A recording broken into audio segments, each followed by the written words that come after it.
focus on those that we can see here. These are really didactic images. They're telling an official version of the saint's life.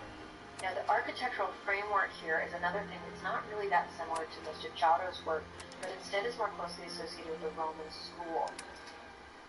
We see these works framed by illusionistic architecture, often recalling elements from papal basilicas in Rome and elsewhere.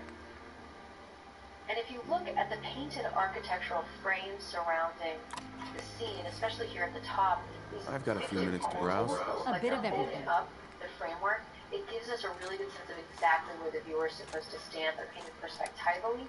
The center one is perfect, whereas if you look at the rest of them, they look like they're tilted away from us, and that shows us where the viewer is supposed to be standing. So in this scene, on the left, we're seeing St. Francis kneeling in the Church of San Damiano, praying before the crucifix. This is the moment of his realization that he must forsake all of his worldly goods, the moment that the crucifix speaks to him. We see the church in sections, so we can see both the interior and the exterior at the same time. It is also telling us that the church is falling apart, so there's this sort of double meaning to that. In the very center, we see Francis renouncing his wealth, where he stripped off his clothes and gave them to a beggar. On the other side of the void, his father runs up, holding other clothes, and the crowds are staring at all of them quite confusedly.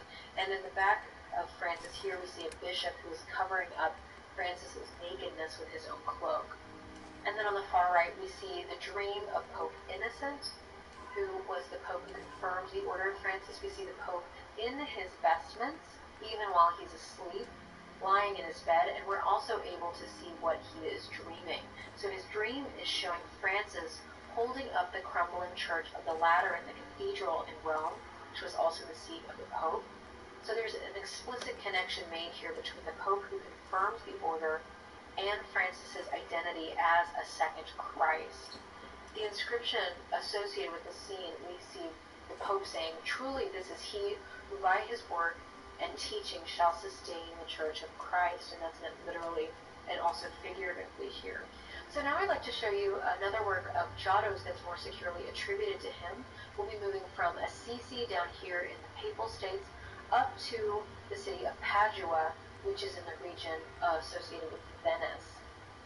In Padua, Giotto frescoed the interior of a large freestanding chapel commissioned by the banker Enrico Scrivani. He was from a leading banking family, and his father, Reginaldo, was renowned for usury, which was the profiting by giving people loans and making interest, which is something we're very used to today, but back then was considered a significant sin. Enrico, his son, wanted to atone for the sins of his father, and one of the most popular ways to do that was to decorate a chapel. So he builds a large freestanding chapel. It's generally referred to as the Arena Chapel because it stands very close to the old Roman arena in the city, and it was dedicated to the Virgin of Charity. Evidence suggests that it was constructed quite quickly from 1305 to 1306, and it was dedicated on the Feast of the Annunciation. He hired Giotto. What we see frescoed throughout has to do with the theme of redemption, specifically through the lives of the Virgin and Christ, and it concludes with the Last Judgment, where we see a sort of juxtaposition of charity versus usury.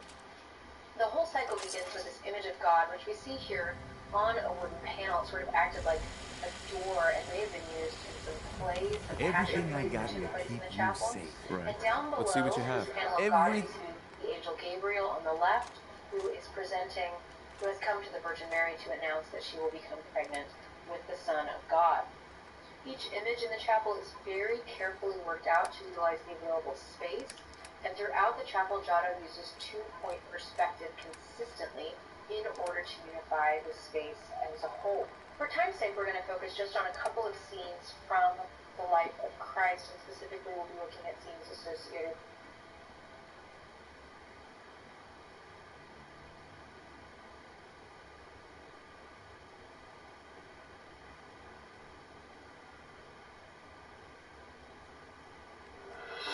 Our Sun and the Earth, and all the planets and moons and dwarf planets and asteroids and comets, the solar system, in short, formed about 4.6 billion years ago from a nebulous cloud of swirling gas and dust, which coalesced thanks to the irresistibly attractive force of gravity. However, this nebula started off more or less as a big shapeless blob. So how did our solar system end up with all the planets and their moons orbiting in a flat disk? I mean, we've all seen the planetary model of the atom, which is definitely wrong when applied to atoms, but it also kind of suggests that planets might revolve around the sun every which way. So is our solar system somehow special in its flatness, or is the planetary model of the atom doubly wrong? It's doubly well, wrong. Our solar system definitely isn't alone. Many exoplanet star systems are flat, a lot of galaxies are flat, black hole accretion disks are flat, Saturn's rings are flat, etc. So why, when there's all of 3D space to fill, does the universe have this preference for flatness? The answer has to do with two things: collisions and the fact that we live in 3 dimensions. Bear with me.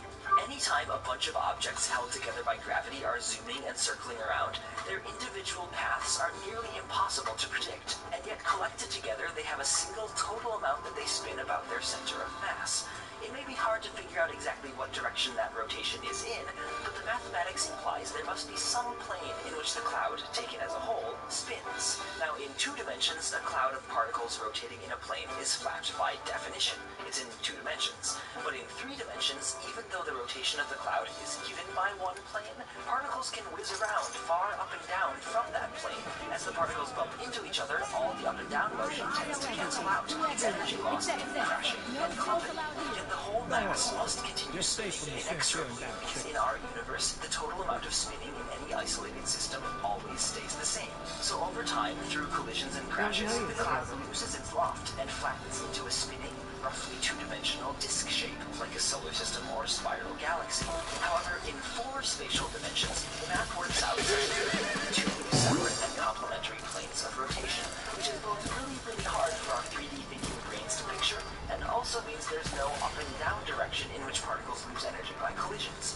So a cloud of particles can continue being just that, a cloud. And thus, only in 3 dimensions can a nebula or infant galaxy start out not flat and end up flat, which is definitely a good thing because we need all that matter to clump together in order for stars and planets to form, and for us, even those of us who think atoms look like this, to exist. This episode of Minute Physics is supported in part by Embry-Riddle Aeronautical University, one of our subscribers on Subbable and also the nation's #1 ranked undergraduate aerospace engineering program. Embry-Riddle is based in Prescott, Arizona, and offers a 96% job placement rate 6 months after graduation, and we thank them for supporting Minute Physics. Also, this week we have a music video based on the soundtrack for this video, as well as a short film I made about what to do when it's really cold outside.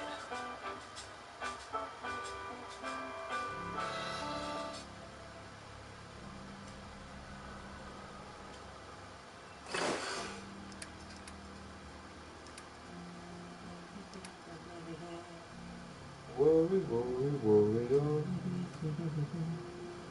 Worry, worry, worry. Most of us hear the word evolution and think of the process by which species change and adapt and maybe turn into other species or go extinct. But that's specifically the evolution of life forms by means of natural selection. The word evolution in general just means change or development, and there are plenty of other things that can evolve or change, and in plenty of other ways. For example, the universe can evolve, that is, change, according to the laws of physics. Galaxies form, planets and moons orbit, stars explode, etc. This doesn't mean there's any sort of cosmic survival of the fittest going on. That would be natural selection, not evolution. Similarly, the demographic makeup of the United States can evolve as children are born, young people move to cities, immigrants arrive in the country, and so on. In this sense, evolution just means change, and no one can deny that these changes are happening. The evidence is overwhelming. Similarly, around the time Charles Darwin was doing his research, scientists, including Darwin himself, had literally begun amassing piles of evidence that showed the nature of life on Earth had changed quite significantly over time. Our oldest rocks show no signs of life, while newer and newer rocks reveal fossilized plankton, seaweed, snails, fish, trees, insects, dinosaurs, mammals, and so on. There absolutely was and is no denying the fact that life on Earth changes, and change which over time is what evolution means. What Darwin proposed with his theory of natural selection was an explanation for how this change, which is stupidly well supported by evidence, could have occurred naturally. You can think of it like the Challenger disaster of 1986. All the evidence showed that the collection of molecules named Challenger had tragically evolved from a space shuttle and its rocket boosters into a cloud of gas and debris shortly after launch. The question for scientists at the time was to understand and explain how the explosion had happened so they could prevent it in the future. Ultimately, it was the theory of frozen O-rings in the rocket boosters, popularized by Richard Feynman, that provided a satisfactory explanation for the cause of the disaster. Now, you're welcome to disagree with Feynman's explanation for the explosion, or Darwin's explanation for how life on Earth changes, but they're pretty darn good explanations for these incredibly well-documented examples of change in the universe. In the end, the universe will go on evolving regardless of whether you and I believe in it or understand it. And perhaps the best thing to do is to remember that it's okay for our beliefs and understandings to evolve, too.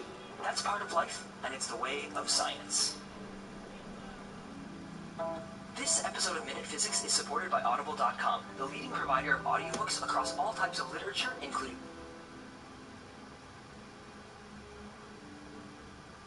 Light bulbs used to be simple. Just run a bunch of electrical current through a thin wire until it heats up enough to start glowing. Bare filament electric lamps were first demonstrated around 1800 by Humphrey Davy, and the glass bulb was added later to keep oxygen away from the wire so it could glow for a long time without actually burning up. So the incandescent light bulb is 19th century technology, and by now there's a blinding array of electric lamps: halogen light bulbs, fluorescents, mercury and sodium vapor lamps, LEDs, and so on. Each one makes its own clever use of physics to achieve the life goal of a light bulb, converting electrical current into visible light. Here's how they work. Halogen bulbs have the same tungsten metal filament as typical incandescent light bulbs, but they contain a little bit of a halogen-based gas in the bulb as well. The chemistry of the halogen gas allows it to capture stray tungsten atoms that evaporated off the filament and shepherd them back to where they belong, which both prolongs the life of the filament as well as keeps the inside of the bulb clean and clear. Fluorescent bulbs are basically gas-filled tubes with electrodes at both ends. Electrical current Attention! Any soldiers who have not yet received a field assignment from Proctor Tegan should speak to him at once. That is all. The atoms get excited. That's the technical term. And the atoms then emit visible and ultraviolet light. The white coating on the inside of the glass absorbs the ultraviolet light and re-emits it as more visible light.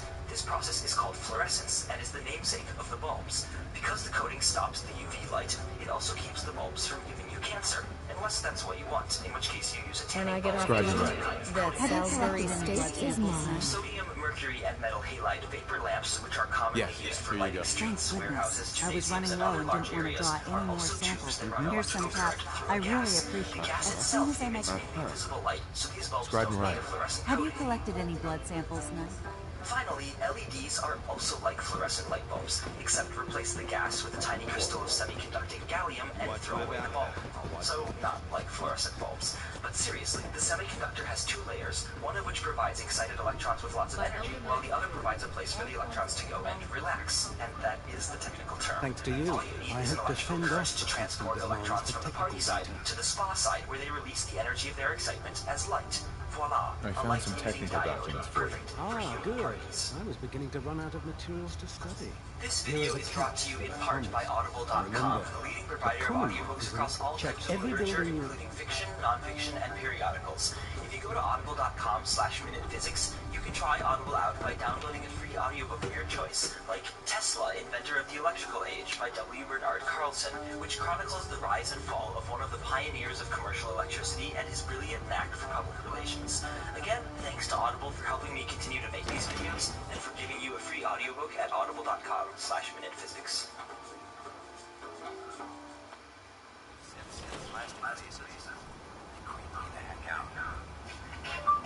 Donut shops around here. Where can I find a breakfast burrito nearby? Coffee? What about crepes? How about a bagel? What is the most important meal of the day? Breakfast is the most important meal of the day. Light is a wave, and as it travels, it does its waving along a certain direction. It's polarization. Polarization, among other things, heavily influences the way light bounces and scatters. That's why horizontally polarized light reflects off a lake or car windshield, which in turn is why sunglasses with a vertical polarizing filter can block that light. And in the hot plasma of the baby universe, light was bouncing off of electrons left and right, until the plasma cooled enough to become transparent so the light could start traveling through space. But before heading out on its 13+ billion year journey, this light bounced one last time off of the plasma, and the direction each photon went was influenced by how its polarization interacted with the precise temperature, density, and motion of the plasma. So if we measure the polarization of light coming from this cosmic background radiation, it can tell us about the Big Bang. The details are complicated, but roughly speaking, clumps in the plasma of the early universe created polarizations aligned along or across the direction from hot spots to cold spots in the plasma, while jiggles created polarization at 45-degree angles to the hot-cold direction. And by jiggles, I mean the stretching and squeezing of space due to gravitational waves passing through. Anyway, starting with the results from the BICEP telescope at the South Pole, we see that while a majority of the polarization came from clumps in the early universe, about 15% of it seems to come from jiggles. And these jiggles are a big deal. They were created just fractions of a second into the life of the universe by quantum fluctuations of the gravitational field. So not only does their discovery mark the first confirmation that gravity is indeed a quantum mechanical phenomenon, but it also opens the door for us to look 380,000 years farther back than ever before, into the very birth of our cosmos. Congrats to the BICEP collaboration, assuming of course that their results are confirmed by other experiments. This video is brought to you in part by Audible.com, the leading provider of audiobooks across all types of literature, including fiction, nonfiction, and periodicals. If you go to audible.com/minutephysics, you can try Audible out by downloading a free audiobook of your choice, like The Martian by Andy Weir, which is a great near-future sci-fi story about an astronaut who gets stranded on Mars. It was recommended to me by Randall Monroe of XKCD, and I definitely second his recommendation and pass it along to you. Again, thanks to Audible for helping me continue to make these videos, and for giving you a free audiobook at audible.com/minutephysics.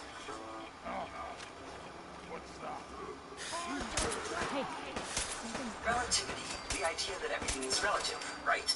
Relative to your perspective, your upbringing, your age, your place, and orientation in space and time. Except that plenty of things, in fact, perhaps most things, aren't relative. For example, George Washington was the first president of the United States. World War I happened before the movie Star Wars was made. This picture shows 3 apples, and so on. It is true that certain things are relative to one's perspective. Is the apple on your left or my right? Is 50 degrees Fahrenheit hot or cold? Is a car fast or slow? Big or small? And the fact that they're relative is precisely what makes these concepts less interesting to scientists. In physics and in most science, anything that changes if you change perspective can't be a fundamental property of the universe. Only things that are absolute are considered physical or real. And for a long time, physicists thought that distances in space and intervals of time were absolute, fundamental properties in the universe. The special theory of relativity, first described by Albert Einstein, was merely a statement of the realization that we were wrong. Distances in space and time are actually relative. They change depending on how fast you're moving. But more importantly, Einstein also described several quantities related to space and time, which are absolute. The distance between 2 events in space-time, the energy momentum of an object, and of course, the speed of light. Similarly, the general theory of relativity was essentially the recognition that in fact neither the acceleration nor the gravitational field experienced by an object are absolute quantities. Accelerations can transform into gravitational fields, and vice versa, depending on your perspective and the path you take through space-time. The more fundamental absolute quantity is the curvature of space-time, which you can think of as a kind of underlying or absolute gravity. Special and general relativity are, at their core, not about what's relative. They're about what's real, irrespective of perspective. If everything were relative, then there could be no science, no laws, no justice.